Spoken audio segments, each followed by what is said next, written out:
मां भारती की सेवा और सुरक्षा के लिए 24 घंटे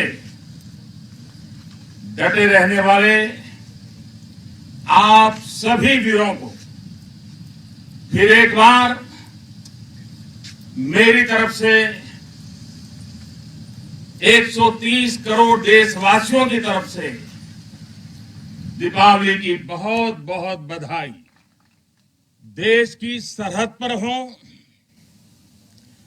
आसमान में या समंदर के विस्तार में,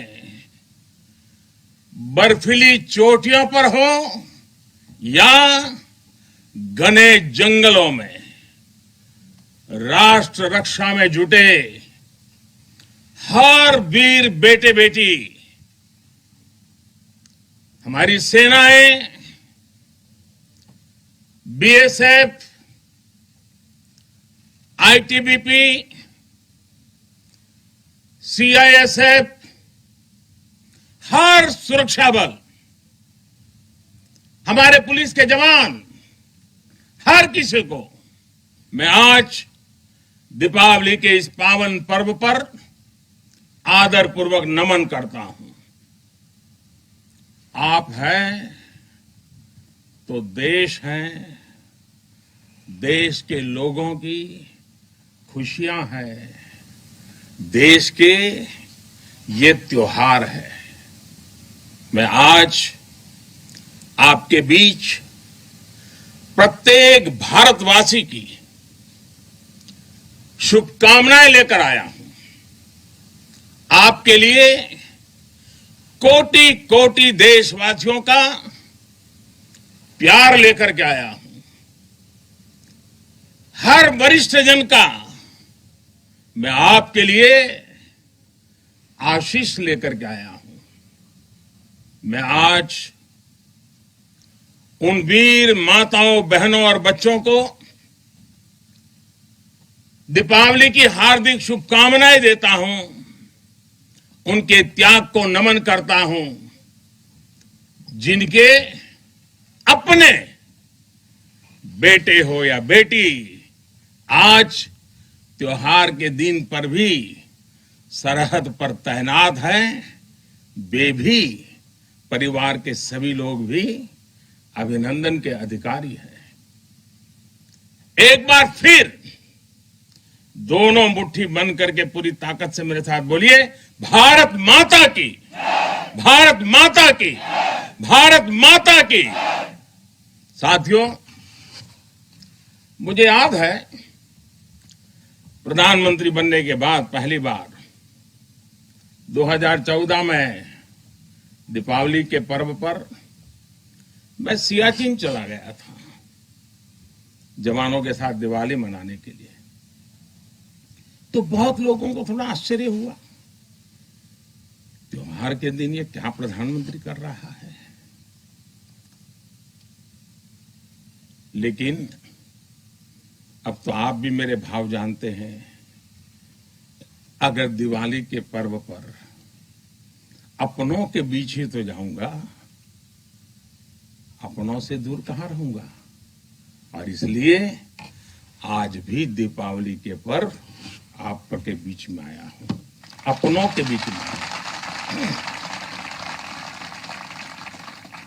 आप भले बर्फीली पहाड़ियों पर रहें या फिर रेगिस्तान में, मेरी दिवाली तो आपके बीच आकर ही पूरी होती है।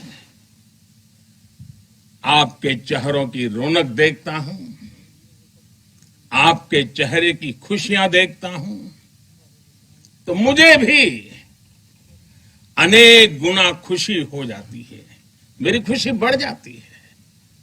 इसी खुशी के लिए, देशवासियों के उल्लास को आप तक पहुंचाने के लिए आज मैं फिर एक बार इस रेगिस्तान में आपके बीच में आया हूं। और एक बात आपके लिए मैं त्योहार का दिन है तो थोड़ी सी मिठाई भी लेके आया हूं, लेकिन ये सिर्फ देश का प्रधानमंत्री मिठाई लेके नहीं आया है। ये मेरी ही नहीं, ये सभी देशवासियों के प्रेम और अपनेपन का स्वाद भी उसके साथ लेकर के आया हूं। इन मिठाइयों में आप देश की हर मां के हाथ की मिठास अनुभव कर सकते हैं। इस मिठाई में आप हर भाई बहन और पिता के आशीर्वाद को महसूस कर सकते हैं, और इसलिए मैं आपके बीच अकेला नहीं आता। मैं अपने साथ देश का आपके प्रति प्रेम, आपके प्रति स्नेह और आपके लिए आशीर्वाद भी साथ लेकर के आता हूं। और साथियों, आज यहां लोंगेवाला की एक पोस्ट पर तो देश भर की नजरें भी आप पर है। मां भारती के लाडलों, मेरी इन बेटियां, मेरे देश की गौरव देने वाली बेटियां जो मेरे सामने बैठी हैं, उन पर देश की नजर है। मुझे लगता है कि देश की सरहद पर अगर किसी एक पोस्ट का नाम देश के सबसे ज्यादा लोगों को याद होगा, अनेक पीढ़ियों को याद होगा, तो उस पोस्ट का नाम है लोंगेवाला पोस्ट। हर किसी की जुबान पर है। एक ऐसी पोस्ट जहां गर्मियों में तापमान 50 डिग्री को छूता है, तो सर्दियों में शून्य से नीचे चला जाता है। और मई जून में ये बालू जिस प्रकार से आती हैं, एक दूसरे का चेहरा भी नहीं देख पाते। इस पोस्ट पर आपके साथियों ने शौर्य की एक ऐसी गाथा लिख दी है जो आज भी हर भारतीय के दिल को जोश से भर देती है।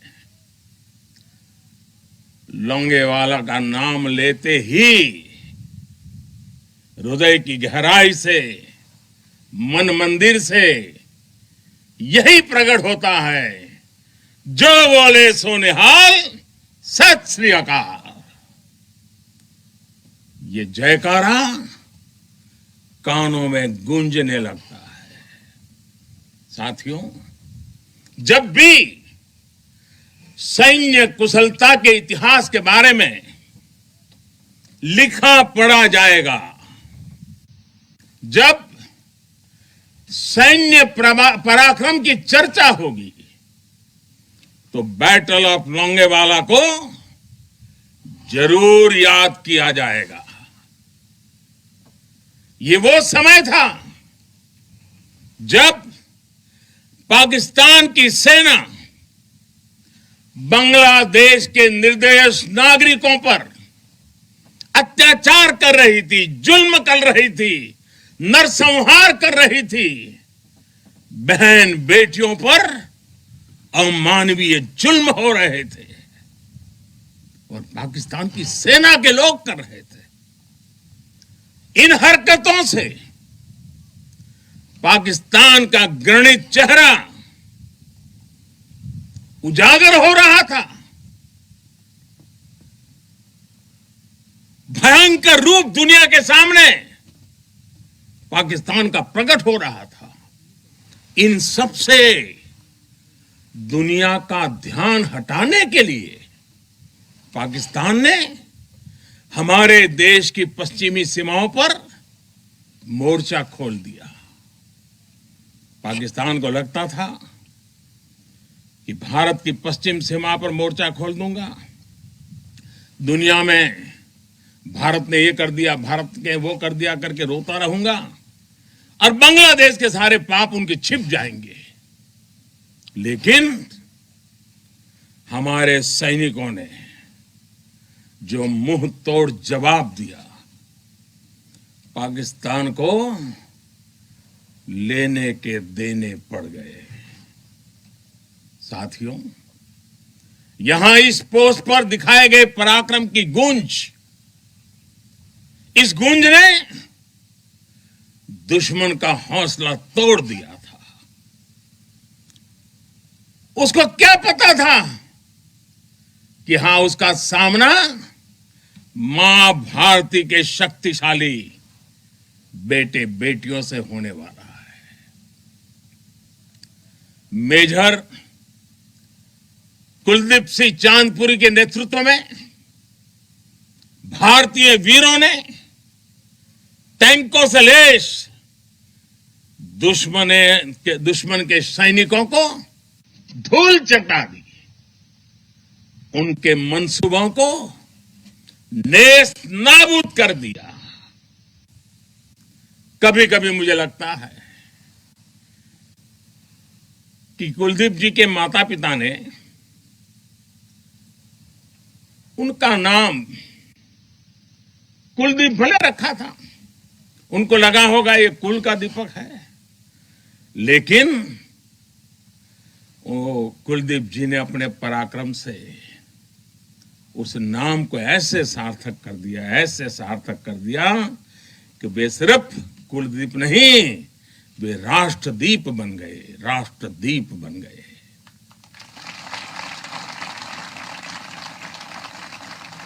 साथियों, लोंगेवाला का वह ऐतिहासिक युद्ध भारतीय सैन्य बल के शौर्य का प्रतीक तो है ही।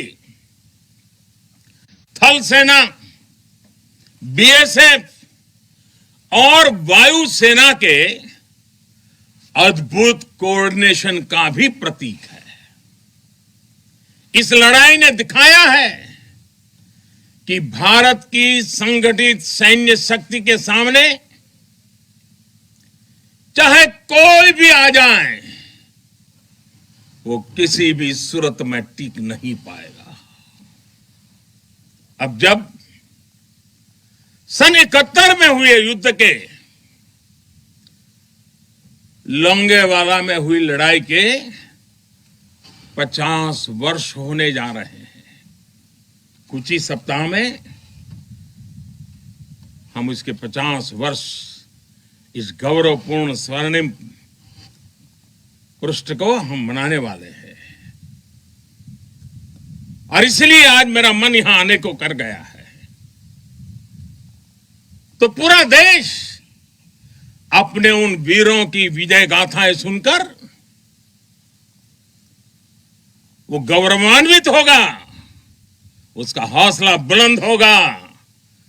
नई पीढ़ियां और आने वाली पीढ़ियां इस पराक्रम के साथ प्रेरणा भी लेने के लिए ये अवसर उनके जीवन का एक बहुत बड़ा महत्वपूर्ण बनने वाला है। ऐसे ही वीर सपूतों के लिए,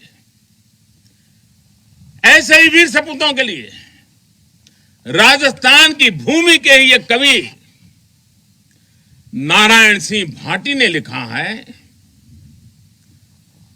और यही की बोलचाल की भाषा में लिखा है।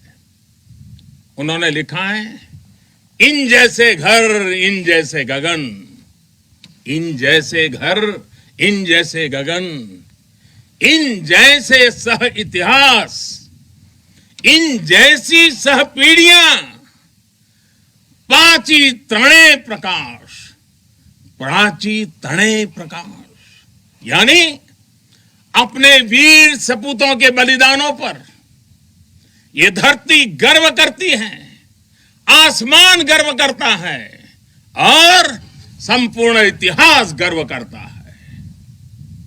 जब जब सूर्य का प्रकाश इस धरती पर अंधकार को भगाने के लिए अवतरित होगा, आने वाली पीढ़ियां इस बलिदान पर गर्व करती रहेगी। साथियों, हिमालय की बुलंदियां हो, रेगिस्तान में बालू के ढेर हो, घने जंगल हो या फिर समंदर की गहराई हो, हर चुनौती पर हमेशा आपकी वीरता हर चुनौती पर भारी पड़ी है। आप में से अनेक साथी अगर आज यहां रेगिस्तान में डटे हैं तो आपको हिमालय की ऊंचाइयों का भी अनुभव है।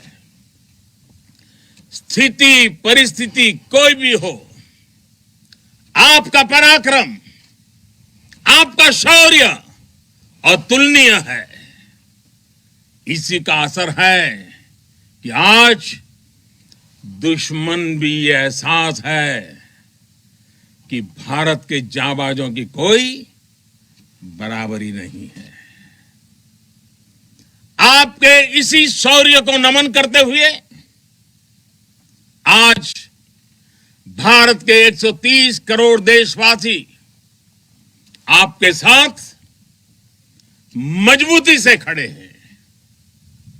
आज हर भारतवासी को अपने सैनिकों की ताकत और शौर्य पर गर्व है। उन्हें आपकी अजेयता पर, आपके अपराजेयता पर गर्व है।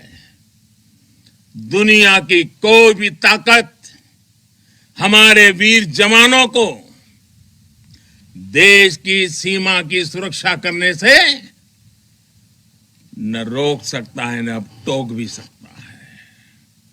साथियों, दुनिया का इतिहास हमें यह बताता है कि केवल वही राष्ट्र सुरक्षित रहे हैं, वही राष्ट्र आगे बढ़े हैं जिनके भीतर आक्रांताओं का मुकाबला करने की क्षमता थी। अगर आज का दृश्य देखें, भले ही इंटरनेशनल कोऑपरेशन कितना ही आगे क्यों न आ गया हो, समीकरण कितने ही बदल क्यों न गए हो, लेकिन हम कभी नहीं भूल सकते कि सतर्कता ही सुरक्षा की राह है। सजगता ही सुख चैन का संबल है। सामर्थ्य ही विजय का विश्वास है। सक्षमता से ही शांति का पुरस्कार है। भारत आज सुरक्षित है क्योंकि भारत के पास अपनी सुरक्षा करने की शक्ति है। भारत के पास आप जैसे वीर बेटे बेटियां हैं। साथियों, जब भी जरूरत पड़ी है, भारत ने दुनिया को दिखाया है कि उसके पास ताकत भी है और सही जवाब देने की राजनीतिक इच्छा शक्ति भी है। हमारी सैन्य ताकत, उसने आज हमारे नेगोशिएटिंग पावर को भी अनेक गुना बढ़ा दिया है। उनके पराक्रम से बढ़ा है, उनकी संकल्प शक्ति से बढ़ा है। आज भारत आतंकियों को, आतंक के आकाओं को घर में घुस करके मारता है। आज दुनिया ये जान रही है, समझ रही है कि ये देश अपने हित से किसी भी कीमत पर रत्ती भर भी समझौता करने वाला नहीं है। भारत का ये रुतबा, ये कद आपकी शक्ति और आपके पराक्रम के कारण ही है। आपने देश को सुरक्षित किया हुआ है, इसलिए आज भारत वैश्विक मंचों पर प्रखरता के साथ अपनी बात रखता है। साथियों, आज पूरा विश्व विस्तारवादी ताकतों से परेशान है। विस्तारवाद एक तरह से मानसिक विकृति है और 18वीं शताब्दी की सोच को दर्शाता है।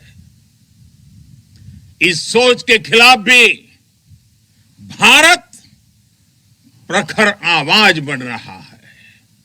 साथियों, आज भारत बहुत तेजी के साथ अपने डिफेंस सेक्टर को आत्मनिर्भर बनाने की तरफ बहुत तेजी से कदम उठा रहा है, आगे बढ़ रहा है। हाल ही में हमारी सेनाओं ने निर्णय लिया है कि वो 100 से ज्यादा अलग अलग प्रकार की जो आवश्यकताएं, खासकर हथियार और साजो सामान, उसको अब विदेशों से नहीं लेंगे, भारत में उत्पाद की हुई चीजें ही लेंगे। यही का उत्पाद और उसके लिए जो आवश्यक होगा करेंगे। ये निर्णय छोटा नहीं है, इसके लिए सीने में बहुत बड़ा दम लगता है, अपने जवानों पर विश्वास लगता है। मैं आज इस मौके पर और त्याग और तपस्या की एक महत्वपूर्ण भूमि से मैं अपनी सेनाओं को उनके इस महत्वपूर्ण फैसले के लिए बहुत बहुत बधाई देता हूं। ये निर्णय छोटा नहीं, मैं जानता हूं। फैसला सेना ने लिया, आत्मनिर्भर भारत का एक बहुत बड़ा हौसला बढ़ाने वाला निर्णय लिया, लेकिन सेना के इस फैसले से देशवासियों में भी, 130 करोड़ देशवासियों में ऐसा मैसेज चला गया, सब दूर चला गया। और वो मैसेज क्या गया? लोकल के लिए वोकल होने का। सेना के एक निर्णय ने 130 करोड़ देशवासियों को लोकल के लिए वोकल होने की प्रेरणा दी। मैं आज देश के नौजवानों से, देश की सेनाओं से, सुरक्षा बलों से, पैरामेडिकल फोर्सेस से एक के बाद एक इस प्रकार निर्णयों के अनुकूल भारत में भी मेरे देश के युवा ऐसी ऐसी चीजों का निर्माण करेंगे, ऐसी ऐसी चीजें बना करके लाएंगे। हमारे सेना के जवानों की, हमारे सुरक्षा बल के जवानों की ताकत भी बढ़ेगी। हाल के दिनों में अनेक स्टार्टअप्स सेनाओं की जरूरतों को पूरा करने के लिए आगे आए हैं।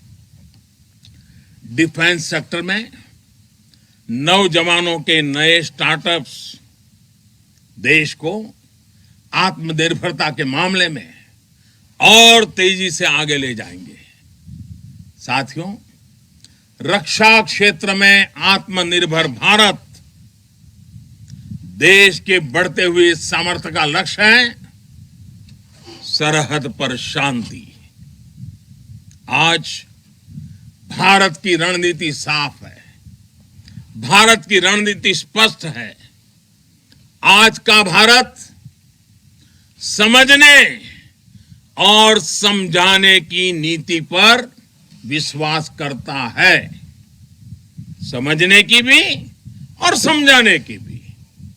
लेकिन अगर हमें आजमाने की कोशिश की, फिर तो जवाब भी उतना ही प्रचंड मिलेगा। साथियों, देश की अखंडता देशवासियों की एकता पर निर्भर करती है। शांति, एकता, सद्भावना देश के भीतर देश की अखंडता को ऊर्जा देती है। सीमा की सुरक्षा सुरक्षा बलों की शक्ति के साथ जुड़ी है। सीमा पर हमारे जाबाजों का हौसला बुलंद रहे, उनका मनोबल आसमान से भी ऊंचा रहे, इसलिए उनकी हर आवश्यकता, हर जरूरत आज देश की सर्वोच्च प्राथमिकताओं में है। उनके परिवार की देखभाल ये देश का दायित्व है। बीते समय में सैनिकों के बच्चों की शिक्षा और रोजगार को लेकर भी अनेक फैसले लिए गए हैं। पिछले वर्ष जब मैंने दूसरी बार शपथ ली थी, मेरा पहला फैसला ही शहीदों के बच्चों की शिक्षा से जुड़ा हुआ था। इसके तहत नेशनल डिफेंस फंड के अंतर्गत मिलने वाली स्कॉलरशिप को बढ़ाया गया है। साथियों, सुविधा के साथ साथ वीरों के सम्मान के लिए भी देश में अभूतपूर्व प्रयास चल रहे हैं। नेशनल वॉर मेमोरियल, राष्ट्रीय समर स्मारक, या फिर नेशनल पुलिस मेमोरियल हो, ये दोनों स्मारक देश के शौर्य के सर्वोच्च प्रतीक बनकर देशवासियों को, हमारी नई पीढ़ी को प्रेरित कर रहे हैं।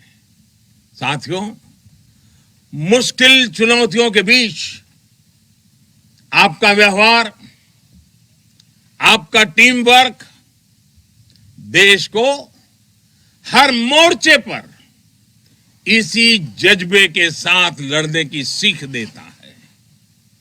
आज देश इसी भावना से कोरोना जैसी महामारी के खिलाफ भी जंग लड़ रहा है। देश के हजारों डॉक्टर्स, नर्सिस, हेल्पर्स और सपोर्ट स्टाफ दिन रात बिना रुके, बिना थके काम कर रहे हैं। देशवासी भी इस जंग को फ्रंट लाइन वॉरियर्स की तरह लड़ रहे हैं। इतने महीनों से हमारे देशवासी पूरे अनुशासन का पालन कर रहे हैं, मास्क जैसी सावधानियों का पालन कर रहे हैं और अपने और अपनों के जीवन की भी रक्षा कर रहे हैं।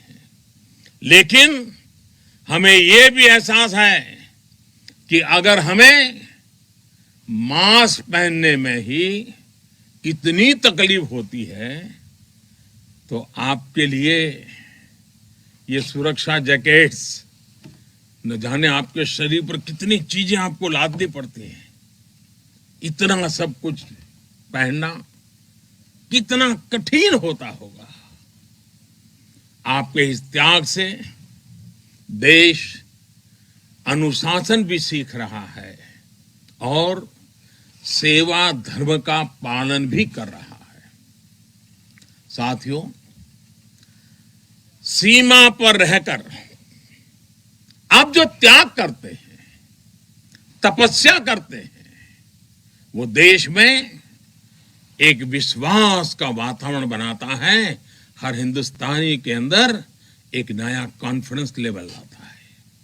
एक विश्वास होता है कि मिलकर बड़ी से बड़ी चुनौती का मुकाबला किया जा सकता है।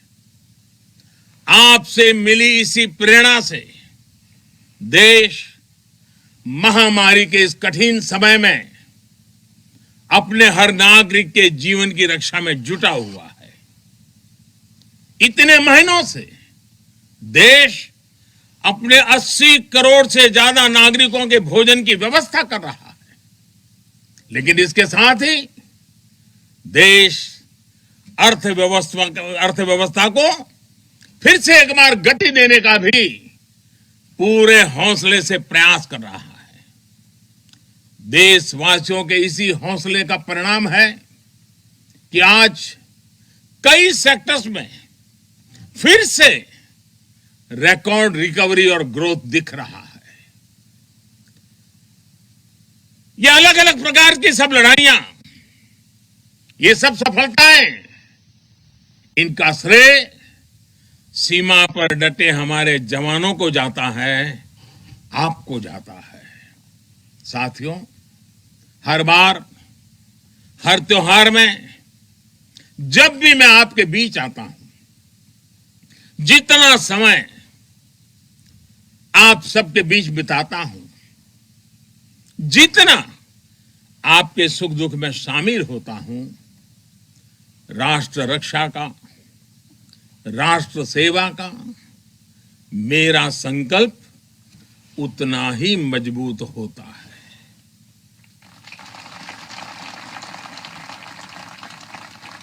मैं आपको फिर आश्वस्त करता हूं कि आप निश्चिंत होकर अपने कर्तव्य पथ पर डटे रहें। प्रत्येक देशवासी आपके साथ है। हां, आज के दिन मैं आपसे एक मित्र के रूप में, एक साथी के रूप में 3 बातों का आग्रह करूंगा और मुझे विश्वास है कि मेरा यह आग्रह आपके लिए भी हो सकता है संकल्प बन जाए। पहला, कुछ न कुछ नया इनोवेट करने की आदत को, नई तरीके से करने की आदत, नई चीज खोज करके करने की आदत, इसको जिंदगी का हिस्सा बनाइए। और मैंने देखा है कि इस प्रकार की जिंदगी गुजारने वाले हमारे जवान, उनकी क्रिएटिविटी देश के लिए बहुत कुछ नई चीजें ला सकती है। आप थोड़ा सा ध्यान दीजिए कुछ न कुछ इनोवेट करने का। देखिए हमारे सुरक्षा बलों को, क्योंकि आप अनुभव के आधार पर इनोवेट करते हैं, रोजमर्रा से जिस प्रकार से जूझते हैं उसमें से निकालते हैं, बहुत बड़ा लाभ होता है। दूसरा मेरा आग्रह है, और वो आप लोगों के लिए बहुत जरूरी है, आप हर हालत में योग को अपने जीवन का हिस्सा बनाए रखिए। और तीसरा, हम सब की अपनी अपनी मातृभाषा है। हम में से बहुत लोग हिंदी बोलते भी हैं, हम में से कुछ लोग अंग्रेजी भी बोलते हैं। इन सब से तो हमारा स्वाभाविक नाता रहता है। लेकिन जब ऐसा सामूहिक जीवन होता है, एक मेरे सामने लघु भारत बैठा हुआ है, देश के हर कोने के नौजवान बैठे हुए हैं, अलग अलग मातृभाषा के नौजवान बैठे हुए हैं, तब मैं आपसे एक और आग्रह करता हूं कि मातृभाषा वो जानते हैं आप, हिंदी जानते हैं, अंग्रेजी जानते हैं, क्यों ना अपने किसी एक साथी के पास से भारत की कोई एक और भाषा आप जरूर आत्मसात कीजिए, सीखिए। आप देखना वो आपकी एक बहुत बड़ी ताकत बन जाएगी।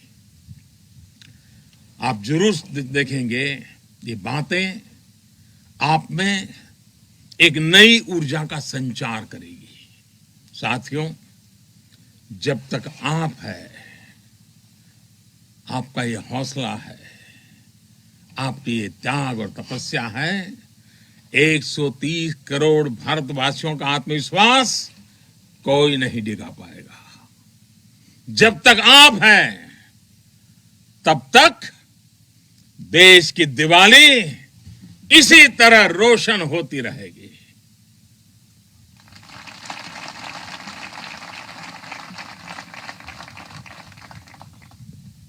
लोंगेवाला की इस पराक्रमी भूमि से, वीरता और साहस की भूमि से त्याग और तपस्या की भूमि से मैं फिर एक बार आप सबको भी और देशवासियों को भी दीपावली की अनेक अनेक शुभकामनाएं देता हूं। मेरे साथ पूरी ताकत के साथ दोनों मुट्ठी ऊपर करके पूरी ताकत से बोलिए, भारत माता की, भारत माता की, भारत माता की, भारत माता की, भारत माता की। बहुत बहुत धन्यवाद।